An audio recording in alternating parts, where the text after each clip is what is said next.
This boy finds this devil's book in a room. When he reads that book, the devil's soul comes out of it and takes possession of his mother. His mother attacks them. Will he be able to save his mother? Watch full video to know this. The film opens with a house on the shore of a lake, where Teresa is on vacation with her friend Caleb and his girlfriend Jessica. Jessica's health had deteriorated as soon as she arrived, so she was resting in her room away from them. Then Teresa goes to meet her, but Jessica doesn't answer even after her loud calls. Teresa thinks that it would not be right to bother Jessica at the moment, so she sits down next to her and starts reading a book. Then suddenly Jessica gets up and sits down and starts reading the same line in a very strange voice, which Teresa was reading in her mind. Now, before Teresa could understand anything, Jessica rolled over and fell off the bed. Teresa doesn't understand what happened to Jessica. As soon as she goes to help Jessica, Jessica grabs Teresa's hair and pulls out all her hair. Wailing in pain, Teresa runs to Caleb, but before she can say anything, Jessica comes there from behind and jumps into the lake. Caleb knew that Jessica did not know how to swim, so he also jumped into the lake to save Jessica. After a while, Jessica comes out of the lake floating in the air and throws Caleb's chopped head in front of Teresa. Teresa's soul trembles to see it, but what happened to Jessica? To know this, we have to go back one day in the story. Beth, a girl, was sitting in the bathroom and doing her pregnancy test with the help of her pregnancy kit. After the test, Beth is a little upset to see the result and goes straight to her sister Ellie's house to meet her. Ellie was a tattoo artist who lived in an apartment outside the city with her 3 children Danny, Bridget, and Casey. Jack, who lived on the lower floor of the same apartment, comes to Bridget's door with his younger brother Scott. Actually, Jack liked Bridget and came to her house on the pretext of watching a movie, but Bridget was not interested in Jack at all. So she refuses to go to his house with Jack. Ellie gave her children some money and sent them to get pizza so that she could talk to her sister alone. Beth had not seen Ellie for many years, so Ellie was a little angry. Beth asked Ellie if she could stay with her for a few days, but Ellie refused. In fact, the renovation of the apartment was to begin next month, so Ellie was going to vacate the apartment and move somewhere with her children soon. Meanwhile, when the children were returning home with pizza, suddenly a strong earthquake struck, causing a crack in the parking space of the apartment. Danny followed the crack and went a little further, and he saw a hole there. Despite Bridget's repeated refusals, Danny went down into the hole, where a room was built. During the investigation of the room, Danny found a mysterious book called Naturum de Monto. At the same time, there were some old discs lying there. Danny filled all the things present there in his bag and took them to his apartment with him and showed them to Bridget. Bridget was not interested in the mysterious book, so she went away. After she left, Danny tried to open the book, and during that time his finger was cut by the sharp teeth of the book. Then a few drops of blood from Danny's fingers fell on the book, which the mysterious book absorbed within a blink of an eye. As soon as the blood was absorbed, the book also opened.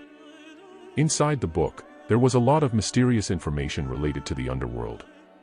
Then Danny's attention went to those 3 discs that came with the mysterious book. Although Bridget had strictly advised Danny to stay away from the vinyl disc and the mysterious book, Danny was not going to listen to anyone. He started listening to the disc one by one, in which a priest of the church was translating the mysterious spell written in the book into easy words. Suddenly, the mysterious book started to move with the pronunciation of the spell in the priest's scary voice. Seeing this, Danny's sweat started to come out. He tried hard to turn off the player, but it did not turn off and the pronunciation of the spell continued. Then an invisible power was freed and started moving towards Ellie's apartment at the speed of a bullet. Ellie was going to the laundry to give clothes at that time, when she attacked her as soon as she came out of the lift. Meanwhile, the entire apartment was shrouded in darkness due to the earthquake. Bridget was trying to get rid of the darkness by lighting a candle. Then Ellie limps in. And as soon as she comes, she goes into the kitchen and starts frying an egg. It is important to note that Ellie was putting some eggs in the pan directly with the shell, while some eggs were falling down. Blood was also coming out of some eggs on the ground. Beth and the rest of the children, who were nearby, were quite scared by Ellie's strange behavior. Then suddenly Ellie faints while vomiting. Beth calls Ellie's neighbor Mr. Fonda and Gabriel for help. Then the 3 of them take care of Ellie and take her to her bed. Ellie is now dead. However, when Beth tries to close Ellie's eyes suddenly open on their own, which no one notices. After a while, a fly sits on Ellie's open eyes and then suddenly Ellie wakes up and sits on her bed. Beth doesn't understand what's going on. Then she sees that Ellie's body is burning with fever. She immediately lifts Ellie with the help of the children and puts her in a bathtub full of cold water. The touch of water causes a vigorous movement in Ellie's body and she clings to the ceiling like a chameleon. That invisible power had completely taken Ellie under its control. Ellie starts screaming like crazy. His screams were about to burst Beth's eardrums. At the same time, the icy water in that tub had completely boiled. Ellie jumps into the same boiling water. The children were terrified to see their mother's terrible form. After a while, Ellie comes out of the tub with a piece of glass in her hand and immediately attacks Beth.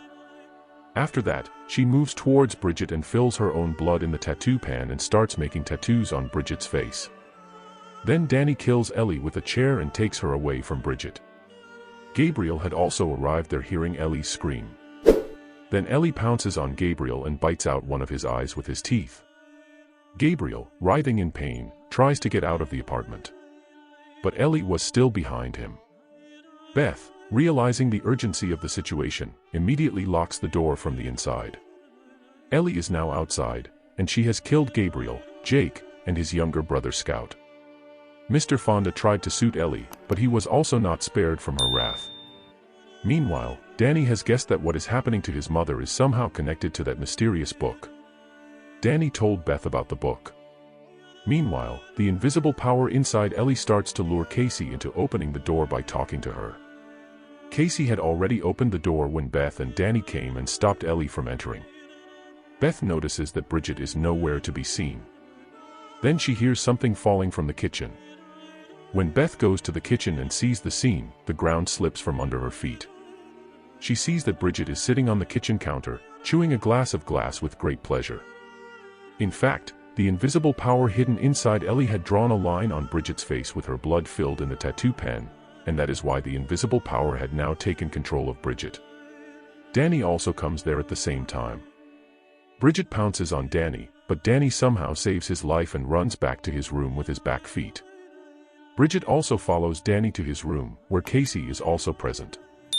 Seeing Casey, Bridget pounces on her, but unknowingly the stick of the doll that Casey was holding in her hand goes straight into Bridget's mouth, and goes across her head, killing Bridget on the spot. Danny still suspected that maybe Bridget could come back to life like Ellie. That's why he tied Bridget's corpse to the bed. Beth somehow connects the battery and turns on the disc, so that she can listen to the third part of the disc and find a way to defeat the invisible power.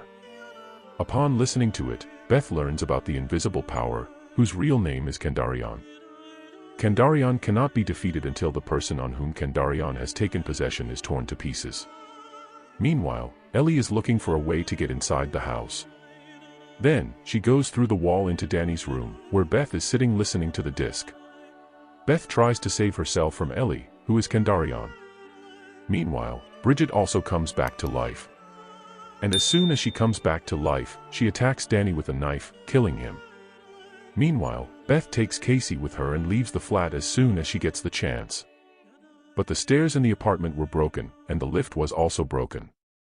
Beth decides to go out through the fire exit, but then Ellie comes there. At the same time, Kandarion has taken possession of all the people whom Ellie has killed with her own hands, and they all start moving towards Casey together.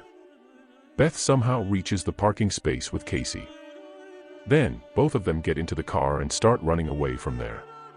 But then the car gets stuck in the crack that emerged from the earthquake. By then, Ellie had also arrived in a terrible form. Beth and Casey immediately get out of the car and hide in a corner. But Ellie somehow finds Casey and takes her to a garbage disposal truck parked in the parking lot. There, Danny, who is clinging to Ellie's body, was about to cut Casey into pieces with a cutter, but then Beth arrives and somehow saves Casey from dying. Ellie now begins to move towards Beth to kill her, but then Casey turns on the garbage disposal truck at Beth's behest, causing Ellie's leg to get stuck in the disposal and go into the machine. Beth also helps her to cut off Ellie's head, and in the end, they somehow get rid of the demon Kandarion hidden inside Ellie. Casey was quite sad to lose her mother and siblings. Beth encourages her that she will take care of her like a mother and will never let her feel the loss of her mother. Saying so, both of them leave the deserted apartment. The next morning, Jessica, whom we saw at the beginning of the film, is going to spend her holidays at a lake house on the shore of the lake with her boyfriend and her best friend Teresa. Jessica lived on the lower floor of the same apartment. Now, because the all incident happened on the top floor, Jessica had no idea about the previous night. But when she reaches the parking lot, and when her head turns to see blood and pieces of meat all around, an invisible force attacks her, and that marks the end of the film. How did you like this movie? Do tell us by commenting. And do subscribe to our channel.